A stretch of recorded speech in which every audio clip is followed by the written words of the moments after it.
Halo teman-teman, Mahfud di sini dan pada video kali ini kita akan membahas teknik kamera. Pembahasan kali ini bakalan panjang ya. Jadi kalau teman-teman mau skip gitu, ya durasinya ada di sini. So, daripada kelamaan langsung saja ke video tutorialnya.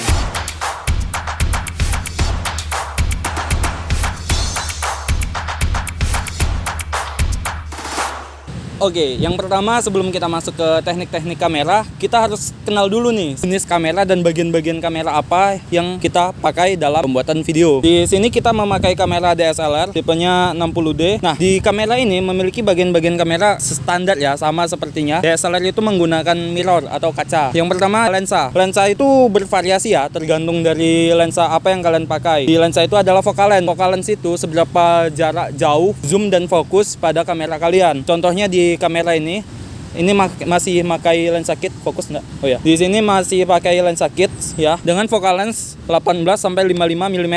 18 sampai 55 mm itu adalah jarak zoom dan jarak fokus. Jadi zoom itu ada dua, yaitu optical zoom dan lensa zoom. Saya lebih menyarankan lensa zoom atau focal zoom dari lensa kamera ketimbang zooming dari kameranya itu. Kalau lensa zoom seperti ini, dia ngezoom lensa, jadi gambarnya itu tetap jernih dan tidak ada penurunan di kualitas gambar. Beda dengan optical zoom. Jika kita menggunakan optical zoom, biasanya itu memangkas megapiksel. Jadi saya tidak sarani menggunakan optical zoom dalam pembuatan video karena menurunkan kualitas. Apalagi di kamera-kamera yang dengan bitrate kecil seperti kamera yang di sana. Oke, kemudian body kamera. Di sini body kameranya ini sedikit besar.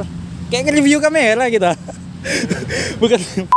Kamera DSLR ini cenderung memiliki bodi yang sangat besar. Beda dengan kamera mirrorless, kamera pocket, dan kamera action cam tentu saja. Itu lain beda. Kenapa bodi kamera mirrorless bisa lebih kecil? Itu karena mereka tidak menggunakan mirror atau menggunakan kaca lagi di dalamnya. Pada dasarnya, kamera yang dikhususkan untuk pembuatan video dengan foto video seperti ini kan bebas nih, foto iya, video iya, memiliki perbedaan yang sangat signifikan. Nah, di lensa kamera ini mirrorless dan lain sebagainya, satuan bukaan pada lensa itu dihitung dengan f-stop. Sedangkan di kamera sinema atau di lensa sine itu biasanya menggunakan satuan t-stop. Nah, bedanya apa? Kalau f-stop itu bukaan pada lensa, kalau t-stop itu perhitungan cahaya yang masuk pada lensa. Kemudian memiliki perbedaan yaitu mekanisme dalam pengambilan gambar. Kalau kamera seperti ini menggunakan rolling shutter, mirrorless rolling shutter, dan kamera yang khusus video itu menggunakan global shutter.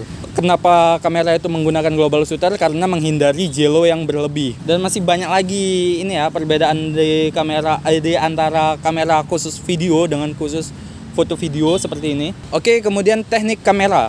Di sini dalam settingan manual, dalam pengoperasian kamera, agar mendapatkan suatu komposisi yang bagus, kita harus memperhatikan segitiga exposure, yaitu ISO, shutter speed, dan diafragma. Jadi ISO itu adalah tingkat sensitif sensor pada kamera kalian. Semakin tinggi ISO, maka video kalian akan semakin cerah atau semakin terang. Sedangkan kalau semakin kecil, akan semakin gelap. Penggunaan ISO yang terlalu tinggi itu cenderung menghasilkan noise pada video kalian. Noise itu seperti bintik-bintik kecil, kayak pasir, kayak semut, seperti ini. Noise pada kamera itu berbeda-beda ya. Ada yang ISO 800 sudah ada noise, ada juga kamera yang di 21.000 baru muncul noise. Ada tidaknya noise itu dipengaruhi oleh besar sensor kalian juga loh. Jadi semakin besar sensornya akan semakin sensitif kamera kalian terhadap cahaya. Jadi semakin besar sensornya akan semakin minim noise. Itulah mengapa kamera-kamera yang biasa digunakan untuk low light itu menggunakan sensor kamera full frame. Kalau di luar ruangan seperti ini, biasa kalau dalam keadaan seperti ini, matahari yang pas dengan cuaca yang mendung dengan pas, bisa menggunakan ISO 100 saja. Udah ada cakep. Kemudian shutter speed. Shutter speed itu seperti ini. Ya, shutter speed itu adalah seberapa cepat sensor kalian mengambil gambar. Semakin tinggi, maka kamera kalian akan mengambil gambar dengan cepat. Sedangkan semakin rendah shutter speed, kamera kalian akan mengambil gambar semakin lambat. Kelemahan dari shutter speed hampir mirip dengan ISO. Kemudian adalah diafragma atau aperture. Aperture pada kamera itu bukan terletak pada kameranya, berbeda dengan shutter speed dan ISO yang terletak pada kamera. Kalau diafragma itu terletak pada lensa. Seberapa besar bukaan pada lensa kalian, maka nilai diafragma akan semakin kecil. Contohnya di kamera ini memiliki aperture atau bukaan diafragma yaitu sebesar 3,5.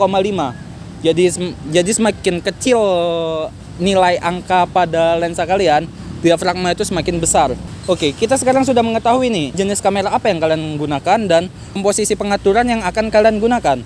Kemudian dalam teknik kamera video itu ada yang namanya angle shot. Angle shot itu ada banyak macamnya. Di sini kita nggak akan ngomongin secara spesifik. Itu yang pertama adalah ada extreme long shot. Shot atau pengambilan gambar jarak jauh.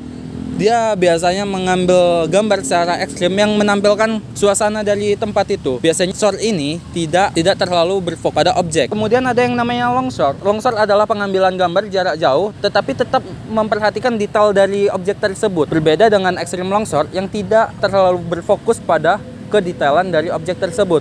Kemudian adalah full shot. Full shot itu adalah pengambilan gambar objek secara full.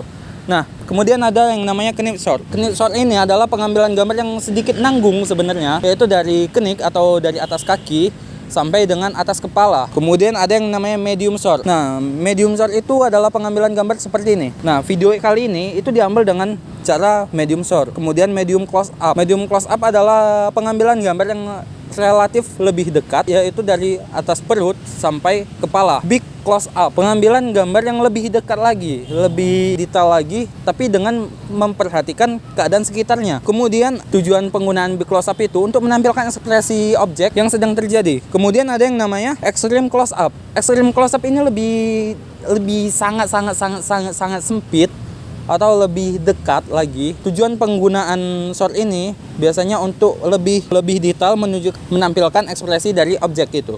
Cut-in ini seperti big close up, tetapi ditujukan untuk hal apa yang sedang dilakukan oleh objek seperti ini. Kemudian ada jenis shot lainnya yaitu point of view. Shot ini dibuat seperti kita sedang berada di dalam sudut pandang objek itu. Kemudian selain tipe shot, untuk menampilkan suatu visual yang bagus atau suatu gambar yang bagus, kita juga harus memperhatikan angle kamera yang kita pakai. Angle itu ada macam variasinya. Yang pertama itu adalah high angle. High angle itu adalah pengambilan angle yang berada dari atas. Tujuan penggunaan high angle ini akan membuat karakteristik objek menjadi kecil atau menjadi suram atau menjadi sedih, bisa saja, dan lain sebagainya. Kemudian ada eye level. Eye level ini adalah angle yang mana kamera dengan objek itu setara atau sejajar mata. Low angle ini adalah posisi kamera di bawah objek. Low angle ini dapat membuat suasana menjadi megah, mewah, dan lain sebagainya. Seperti itu. Kemudian adalah frog eye. Frog eye ini adalah angle yang berada di bawah, lebih rendah daripada low angle. Seperti namanya, frog angle ini membuat seolah-olah kamera itu berada di posisi katak.